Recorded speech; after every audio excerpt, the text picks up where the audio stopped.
Hello everyone, আমি ঘুম থেকে উঠে পড়লাম।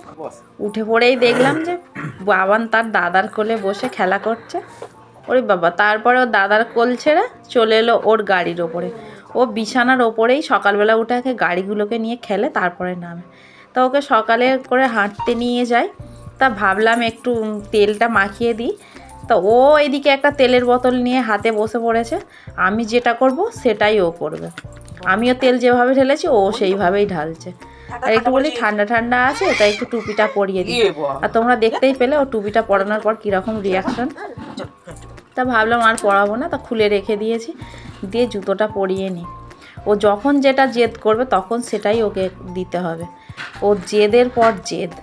আর প্রত্যেক দিন যেইভাবে নিয়ে যায় ও সেভাবে যাবে না, কোনো সময় হেঁটে কোনো সময় কোলে করে। তারপরে ও একাই বেরিয়ে এসছে ঘর থেকে। ওর দাদার কাছে আমি একটু গেছি যে ওর তখনই বেরিয়ে চলে এসছে। তাই সামনে কলের জলও এসে গেছে, তা বালতিটা বসিয়ে দিলাম। দিকে ওকে অন্যান্য দিনের মতন একটু হাঁটিয়ে নিয়ে চলে আসলাম। উনি বাবু আবার রাস্তার দিকে গেলে ওই সময় বাড়ি ফিরতে চায় না, কেননা ওই সময় অনেক লোক রাস্তাঘাটে থাকে, যাতায়াত করে। ওর ওইগুলো ভালো লাগে, সবাই ওকে নিয়ে করে। তা আবার চলে এসে আমাদের একটু ছাদে কাজ ছিল, ভাবলাম উঠে পড়ি। তারপরে আবার বাড়ির কাজগুলো গোছাতে গোছাতে তখন আবার আর এক কাণ্ড। এখানে একটা লোহা ভাঙা ব্যাপারী যাচ্ছিল, উনি আবারকে ডেকে বাড়ির যত সমস্ত আমার মেয়ের বই খাতা পুরানো প্লাস্টিক এইসব ছিল সেগুলো বের করে আবার দিয়ে দিলাম, কেন ঘরের আবর্জনাগুলো সব কমিয়ে দিলাম।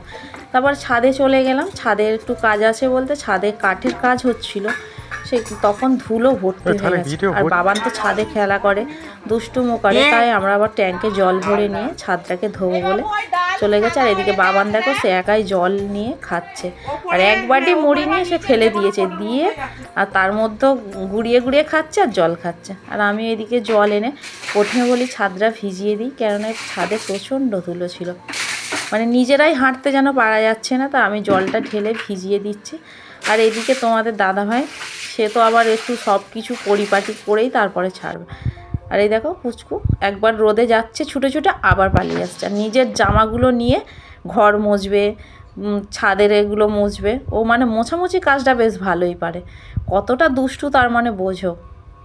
এইখানে ফেলে দিয়ে রোদ্দুরে আবার বাবু বেশিক্ষণ থাকতে পারে না। ও রোদে যাবে 2 মিনিটও হবে না, পালিয়ে আসবে, এসে আবার ছাওয়াইতে বসে থাকবে। তারপরে এদিকে আমি বলছি যে করতে হবে না বেশি, এবার ছেড়ে দাও। তোমাদের দাদাভাই তো শুনবে না, সে নিজে থেকে করতেই থাকবে। যতক্ষণ না সব কিছু ঠিকঠাক হচ্ছে ততক্ষণ উনি ছাড়বে না বাবু, তাতে বেলা যতই যাই হোক। ভিডিওটা কেমন লাগলো অবশ্যই জানিও, ফলো করে পাশে থেকো।